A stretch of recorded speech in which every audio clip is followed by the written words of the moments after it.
ဒီနေ့ video lesson မှာပြပေးမယ့်သင်ခန်းစာက SketchUp မှာ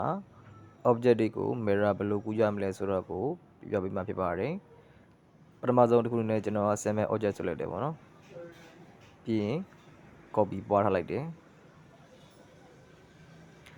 ပထမဦးဆုံး mirror ကူးတဲ့နည်းကဘာလဲဆိုတော့ flip with the scale to scale နှိပ်မယ်တစ်ဖက်ကိုရွှေ့ပြီးတော့မှ -1 နေလိုက်ရင်ရပါပြီ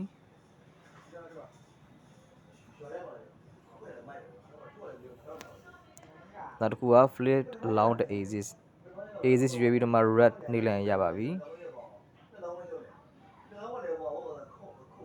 နောက်တစ်ခုကတော့ plug in ပေါ့နော် object ကို select မှတ်မယ် mirror နှိပ်မယ် mirror plug in ပေါ့နော်